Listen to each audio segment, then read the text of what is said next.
Iran ने पूरा अरब हिला दिया है। सऊदी पर हमला किया, सऊदी ने कहा हमने रोक लिया, लेकिन दुनिया ने देखा, सऊदी में रहने वाले रियाद के लोगों ने खुद बताया कि रज़ा मिसाइल ऐसे गिर रही थी कि धरती हिल रही थी। दोस्तों, आगे की बात करते हैं। ईरान ने कतर में दुनिया के सबसे बड़ी LNG बनाने वाली, लिक्विफाइड नेचुरल गैस बनाने वाली कंपनी पर ऐसा हमला किया, उस रिफाइनरी सिटी पर ऐसा। देख लीजिए, खुद कंफर्म किया है कतर की डिफेंस मिनिस्ट्री ने। दोस्तों, लफान इंडस्ट्रियल एरिया को उड़ा दिया है ईरान ने। ईरान ने पहले ही कहा था, अब यहां तो आलोचना है इसमें, लेकिन ईरान ने पहले ही कहा था कि हमारे गैस फील्ड को अगर निशाना बनाया और बिजली घर को निशाना बनाया तो हम पूरे अरब में निशाना बनाएंगे खुला। हजरात, इजराइल ने जानबूझकर हमला किया। ट्रंप ने आदेश दिया, ईरान की गैस फील्ड को उड़ाया, बिजली घर को उड़ाया, उस बिजली घर को जिससे 80% ईरान को बिजली मिलती है। ईरान ने उसके बाद नए जंग का ऐलान कर दिया और उसके बाद जो अरब देश हैं, खासकर कतर हो या कोई और, जितने भी हैं, सबने खुलकर निंदा की। यहां तक कि कतर ने खुद कहा था कि ये इजराइल ने गलत कर दिया, इससे तो जंग और बढ़ेगी। इसके बाद ईरान ने वार्निंग जारी की और पूरे अरब में निशाना बनाना शुरू किया ऑयल रिफाइनरीज कंपनियों को, जो खुद अरब की हैं, जिनका अमेरिका से लेना देना नहीं है। लेकिन अब वो लफान इंडस्ट्रियल सिटी पूरी तरह से बंद हो गई है, तो दुनिया पर असर पड़ेगा ही। जान लीजिए, जैसे ही ईरान ने यह हमला किया, वैसे ही पूरी दुनिया में तेल के दाम फिर से आसमान की तरफ बढ़ रहे हैं। कतर के लफान ऑयल रिफाइनरी पर जब हमला ईरान ने किया तो मंजर कुछ यूं था।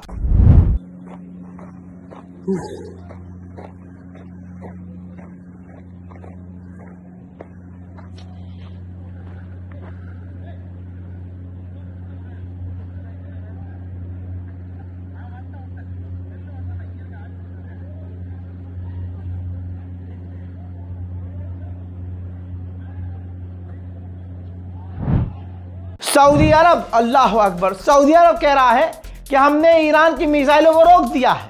ठीक है, हमने मान लिया, रोक दिया। फिर ये सऊदी अरब की एक और वीडियो देख लीजिए, बल्कि 2 वीडियो देख लीजिए, जिसमें मिसाइलें गिर रही हैं। Astagfirullah. Astagfirullah. Boom, 2 kali. Hah? Alarm bunyi, boom. Iya, jangan send WhatsApp aja. Iya, ya. Lanjut terang. Ada ya, masalah.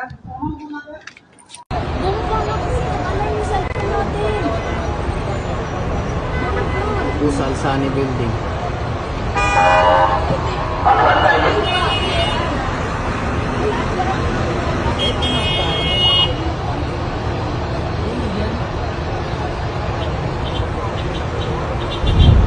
अब इसके आगे सुनिए, इराक, बहरीन, UAE और इसके अलावा 1-2 और देशों के नाम आने वाले हैं अरब के, जहां पर ईरान ने ऑयल रिफाइनरियों पर डायरेक्ट हिट किया है। मेरे दोस्तों, पूरी दुनिया की सबसे बड़ी नेचुरल गैस फील्ड ईरान के पास थी, जिस पर इजराइल ने हमला किया अमेरिका के कहने पर, और उसके बाद ईरान ने अरबों को निशाना बनाया।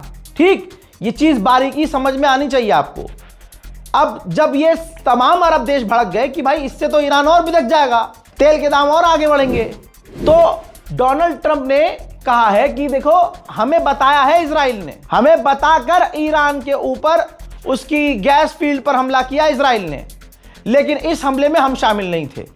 तो पूरी चतुराई से अमेरिका पीछे हो गया है कि जी इजराइल ने किया। जी याद रखिएगा, इजराइल और अमेरिका दोनों में कोई फर्क नहीं है, दोनों साथ हैं।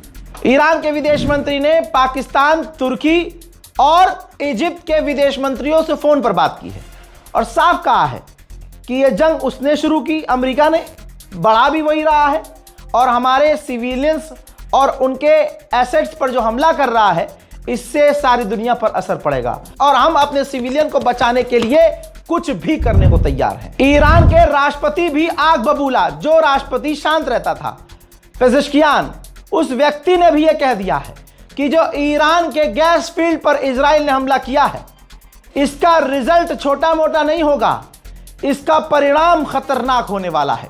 यानी ईरान और खतरनाक मोड में लड़ने वाला है और बड़े हमले अब दुनिया में होने मतलब ये चाहता नहीं था ईरान, और ऑब्वियसली पूरी दुनिया नहीं चाहती थी, लेकिन दुनिया का हर एक इंसान देख ले अमेरिका और इजराइल की बदमाशी। उधर कतर ने पता कितना बड़ा बयान दिया है, ये देखिए। कतर की सरकार ने कहा कि जो हमारी गैस फील्ड पर, ऑयल फील्ड पर डायरेक्ट हमला हुआ है, ये हमारे नेशनल इंटरेस्ट के लिए खतरा बन चुका है, नेशनल लेवल पर खतरा बन चुका है। हजरात, ये बात तो कतर को भी सोचनी चाहिए।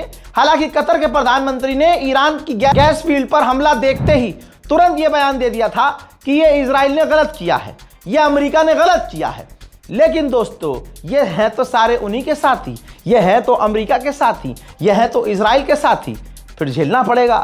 कतर के गवर्नमेंट ने कह दिया है कि ये हमारे देश के लिए खतरा हो गया है। अब उधर कैस्पियन सी में सुनिए, ईरान के समर्थक सुने, कैस्पियन सी के अंदर इजराइल के फाइटर जेट ने उड़ान भरी और कैस्पियन सी के अंदर ईरान की नेवी की 5 बोट थी, उसको उड़ा दिया है। वीडियोस आपके सामने।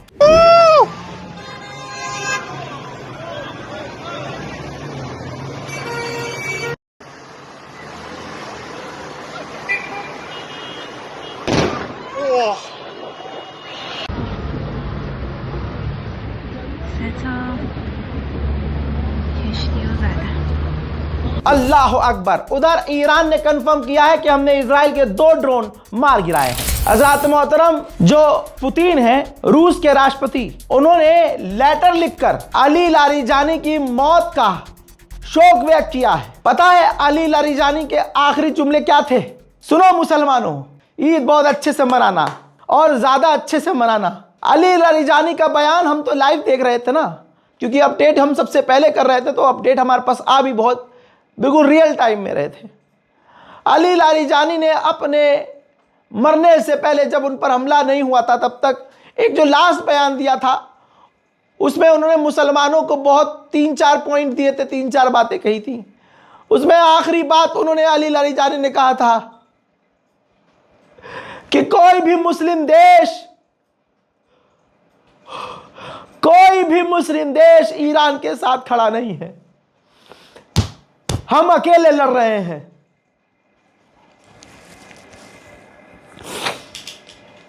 ऐसी सिमिलर बातें ईरान के जितने लीडर शहीद हुए हैं सबने कही है कि हम अकेले हैं। मुसलमानों, ऐ मुस्लिम देशों, भारत के मुसलमान की क्या बात करूं, उत्तम नगर के मुसलमानों के काटे जाने की तैयारी है। सरकार, दिल्ली पुलिस चुपचाप इंतजार कर रही कि हां ये हो। ये मुसलमान अपने आप को बचा नहीं सकते हिंदुस्तान के, मैं इनकी क्या बात करूं। उन्होंने भी मरते मरते शिकायत मुस्लिम देशों से की कि कोई खड़ा नहीं हुआ हमारे साथ। ये बात ता कयामत हम याद रखेंगे। मोहतरम हजरात, लीजिए अलविदा कह दीजिए लारीजानी को। ये तस्वीर आ गई है ईरान के बेहतरीन लीडरों में बेहतरीन लीडर अली लारीजानी को कुम में दफना दिया गया है।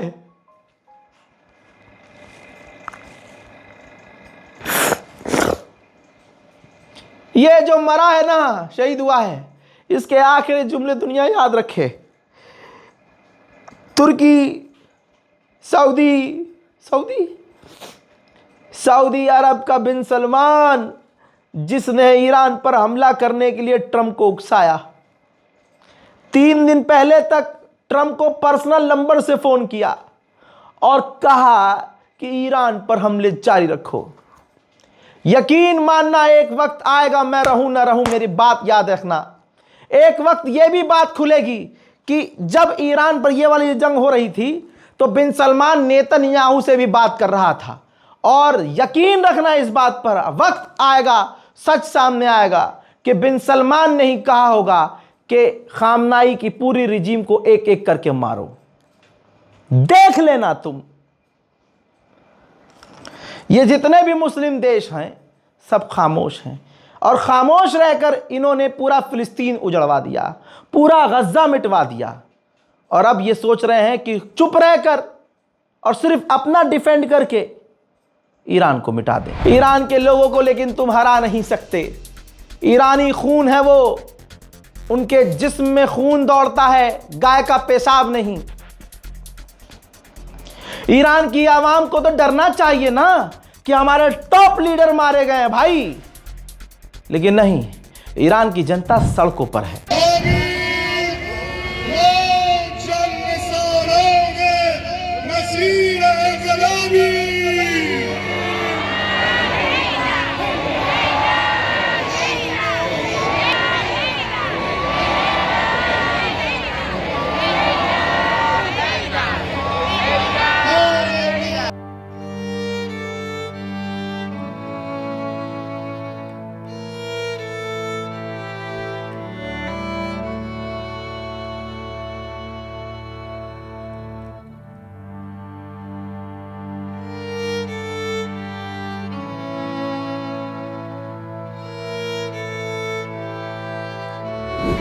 ऐसे में ईरान के अंदर गद्दारों की कमी नहीं है। ईरान ने ऐसे 100 ईरानी लोगों को गिरफ्तार किया है जो इजराइल को और अमेरिका को सपोर्ट कर रहे थे। मैं कह रहा हूं गिरफ्तार क्यों किया है, 2 दिन के अंदर उनको फांसी होनी चाहिए, क्योंकि देश से ऊपर कुछ नहीं होना चाहिए। इजराइल अपने नुकसान छुपा रहा है। जरा ये तस्वीर देखिए, 2 दिन पहले ईरान ने जो बेन गुरियन एयरपोर्ट उड़ाया था इजराइल का, वहां जो प्राइवेट जेट खड़े हुए थे वो किसी लायक नहीं बचे हैं। तस्वीर देख लो ना आप, है किसी लायक? तो इजराइल अपने तमाम नुकसानों को छुपा रहा है। दुनिया की सबसे बड़ी LNG सैटेलाइट इमेज, सोचिए सैटेलाइट इमेज, कतर और बहरीन दुनिया की सबसे बड़ी LNG फील्ड थी, ईरान के हमलों में डायरेक्ट हिट हुई है। दुनिया की कोई ताकत बचा नहीं पाई है, धुआं धुआं हो रहा है, सैटेलाइट में धुआं नजर आ रहा है। ईरान ने धुआं कर दिया है। उधर से हिजबुल्लाह ने भी इजराइल पर हमला कर दिया और इधर से ईरान ने भी मिसाइलें इजराइल पर दागी हैं, जिनमें से कई मिसाइलें इजराइल के कई इलाकों पर गिरी हैं।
חברים, מה שאני מבקש, רק בוואטסאפ אצלנו, לא להעביר מיקומים, נפילה על גג של מבנה ציבורי, לא יותר מזה, כרגע שום דבר אחר.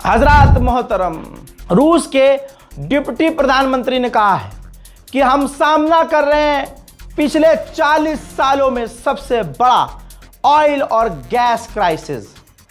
यकीन रखना, अभी तुम्हारा वाला भी अंधभक्त तो आएगा रात को 8 बजे, और जो तुम गैस की लाइनों में लग रहे हो, तेल की लाइनों में लग रहे हो, और भी चीज़ें अब जो देश में उल्टी सीधी होंगी, सबका इल्ज़ाम इस जंग पर पनौती डालेगा और तुम्हारी औकात नहीं होगी पूछने की कि तुमने कितना रिजर्व किया था। तुमने ऐसे दिन के लिए जो आत्मनिर्भर तुम करते हो, तुमने क्या किया था अब तक? और तुम जब जंग रुकवा सकते हो, मैं तमाम सुअरों के झुंड से और उनकी औलादों से पूछना चाहता हूं, जब तुम्हारा बाप एक कॉल पर जंग रुकवा सकता है, तो तुम्हारे बाप की इतनी औकात क्यों नहीं हो रही है कि कॉल करके जंग रुकवाए? वाई अनभक्तो, वक्त वक्त पर प्रभु श्री राम साबित करते हैं कि तुमने बाप गलत चुना है।